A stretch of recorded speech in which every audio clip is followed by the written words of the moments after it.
This is a 2024 Defender with the longer dump bed, and this is my first time doing an oil change on it. By the way, the oil filter is not seat removing required, but it's down here, and that is the filter there. You can see I took out one of the nuts and then dropped it down in there, and these skid plates are not removable from the factory. So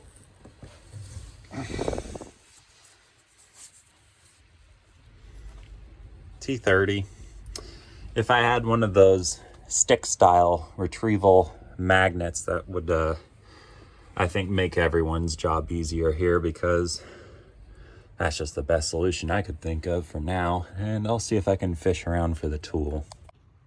I think I feel a tool under there with a bunch of leaves. Let's see if it's, oh my God, yep, that's it right there. If you don't have a right angle T30, you can't use a 5/16 open end or socket as an emergency, because it'll slip. The 8mm will do it though, without an extension, because it doesn't take much for the full length of the end of the socket to the end of the wrench to max out the usable space under here. It does loosen up nicely enough where the ratchet won't respond, so I'll do the rest by hand and hope it doesn't fall out of my hand again.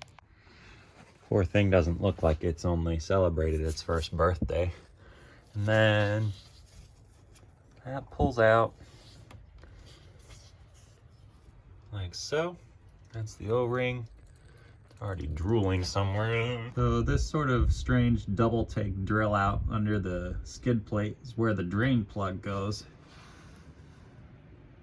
And that's more or less the ballpark where the oil filter drainage goes. So make sure your oil pan is at least 1.5 feet across.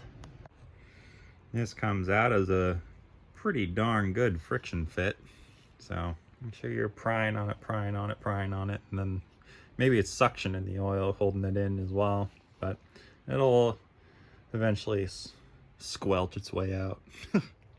Here's a fresh silver crush washer included in the kit. The copper one is for 13mm plugs. This one's 17. They don't have a whole lot of threads on these. A lot of people say that these are easy to strip when you over torque them. Can-Am's factory recommendation is 22 foot-pounds. Across models, I guess they go between 15 and 25, and people just want to barely snug them up if they don't have the dealer do them. People say the dealer will over tighten these. So I'll go at the bottom end of 22 foot-pounds, whatever. So with the oil Can-Am recommends, the new O-ring is lubricated, and some models, not including this one, give you enough space to sort of sandwich these two together and seat them at the same time, but I'm gonna do filter first on this one, and it doesn't matter what orientation that goes on, it's all symmetrical. Since it is a friction fit and you're looking straight down into it like this is about the amount of reveal you'll be seeing. It does compress bit by bit.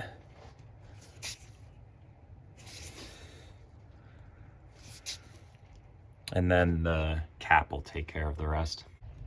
I'm hand starting each one of these one by one to get location, and I'm doing it by hand because this cap and housing are either die cast or aluminum, so it'll be easy to strip out the threads by accident if you don't directly feel what's going on with the engagement. Here's everything tightened hand tight. Here's the tool Can-Am included in the glove box for this kind of thing. And because of that guesswork, I'm going to go back to a wrench to make my job a little bit easier.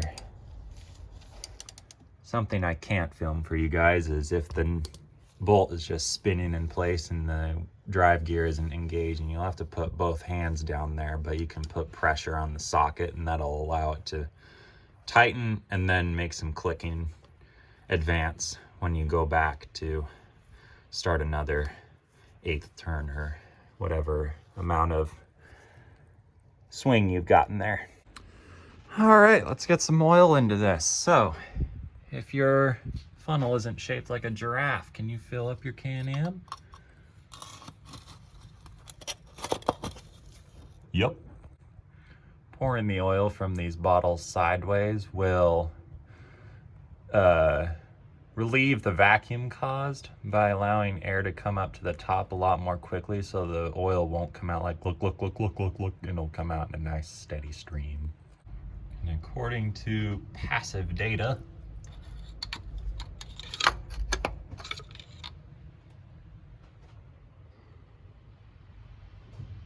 it's overfilled, but it's not because the kit is perfect. So we're all set to go. I used a product fitment tool on Can-Am's website that told me that this is the air filter to put into our specific Defender, which goes in here. There's an arrow saying that that is in fact the top of the air filter cover if they get unclipped. And then this just pulls off like so, eventually. After 1 year, this is the damage.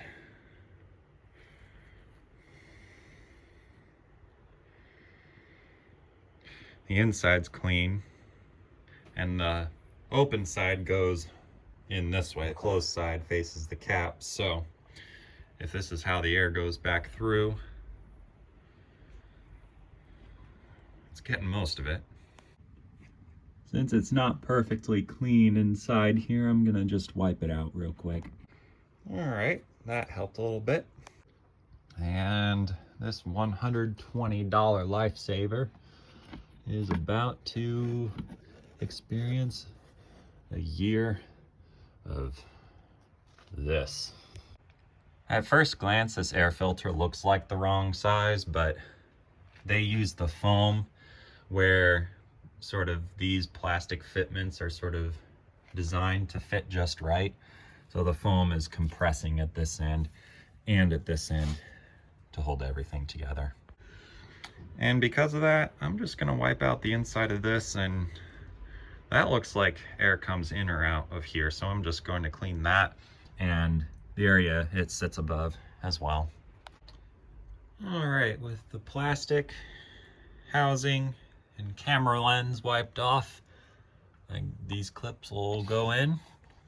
That once again is the top, and 3 clips.